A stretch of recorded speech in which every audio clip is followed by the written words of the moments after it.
Subscribe now and press the bell icon. Never miss an update.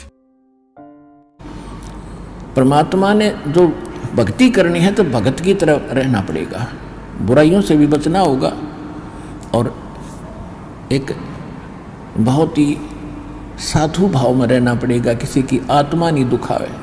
ठीक है, आपको धीरे धीरे सेट होने में टाइम लगेगा। जैसा भी जिसका व्यवसाय है अब वर्तमान में, उसमें एक साधुता लाओ।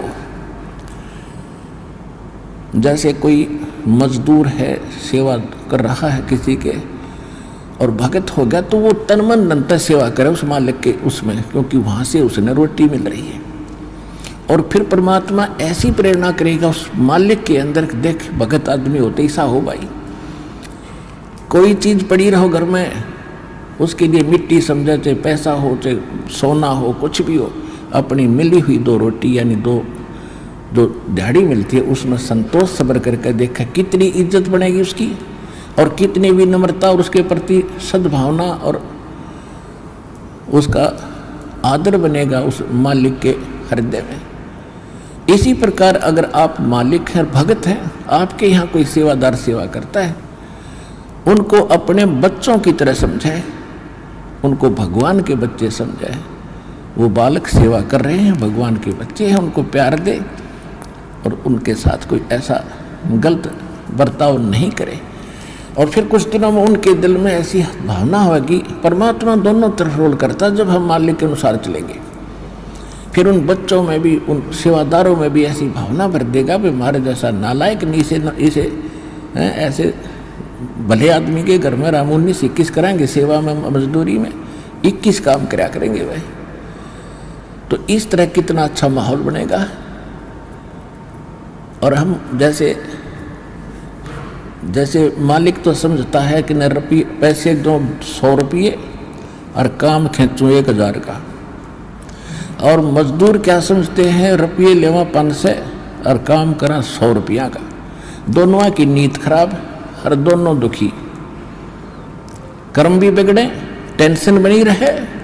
तो इस प्रकार हमने अपने इस अंतःकरण के अंदर एक साधु भाव लाना पड़ेगा, और तब हम देखना आपका वातावरण कैसे बदलने लगेगा, कैसे बदलने लगेगा, पूछो मत।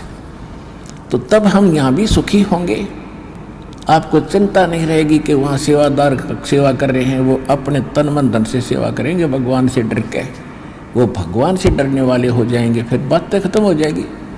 अब तो आग लगी पड़ी है, रिश्वत ले ले, यूँ ले लूँ, फलान करूँ, जब करूँगा तेरा काम धर दे 500 रुपये, और उधर से 500 ले लिए, डॉक्टर के जाकर 1000 लग गए, वो 500 भी गए, 500 अपनी तनख्वाह में तो गए। अरे वो पाप कर्म जो कह दूँ धरे के धराए रहेंगे, फिर गधा बन कर पूरे करेगा जिससे रिश्वत ली है। तो इसी विघ्न में पैर दो मत, ये भगवान बताना चाहते हैं।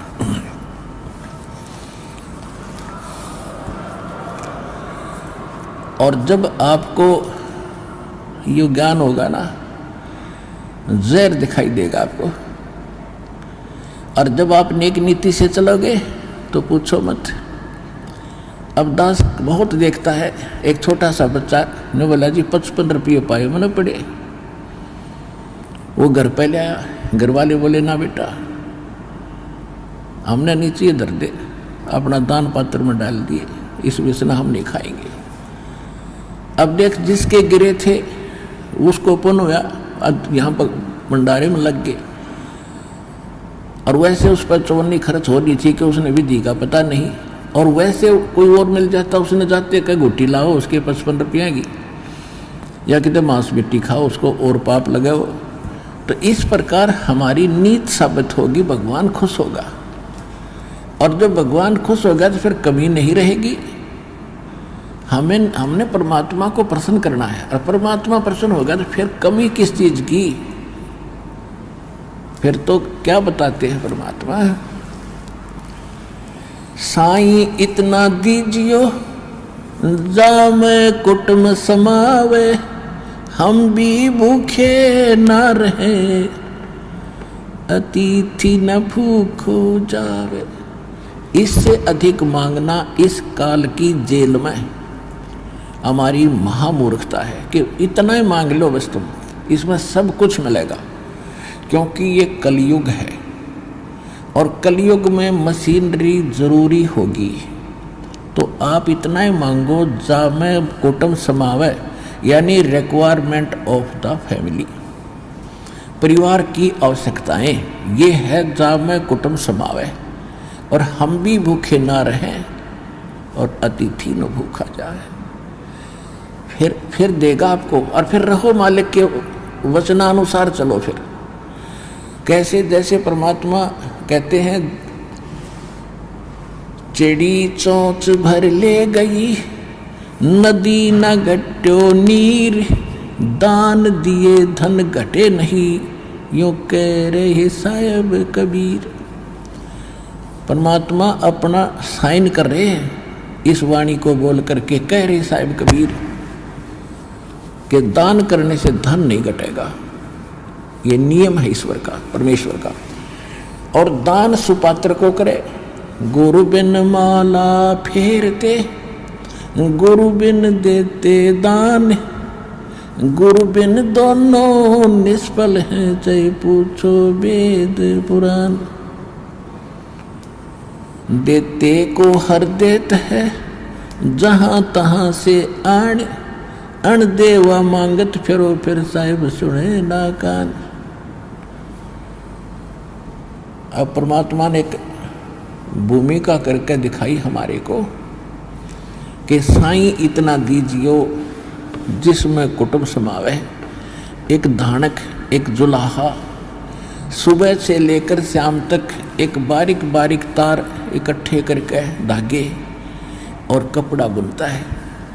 एक दिन में मुश्किल से भी 5 फुट 10 फुट बना पाता है, 5 फुट 4 फुट, और बहुत लंबा सैकड़ों फुट का तार वो थान बनाना पड़ता है। ताना बनाते थे, वो हफ्ते में पूरा होता। उसकी जो मेहनताना मालिक को मिलता, उसमें से अपने परिवार के लिए जो आवश्यक सामग्री थी, खाद्य पदार्थ लाते और शेष बच जाते, उसको सत्संग और भंडारा में लगाया करते थे। इस प्रकार परमात्मा हमें उदाहरण देते हैं कि इस लोक में आप भगवान की भक्ति अवश्य करो, पूर्ण संत से प्राप्त करके, फिर परमात्मा एक्शन में आवेगा। और वैसे आप ये फार्मूले अपनाओगे तब सफल नहीं हो पाओगे, क्योंकि फिर आपके साथ काल रहेगा, ये मन है, और केवल वर्क डन मिलेगा आपको। यहाँ वर्क से भी अलग मिलेगा आपको, किस्मत से भी न्यारा देगा परमात्मा। क्योंकि हम परमात्मा से कुछ और मांग ही नहीं रहे, इतना ही मांगते कि हमारी भक्ति बनी रहे और हमें कोई आवश्यक वस्तु का अभाव ना हो, बस इतना सा।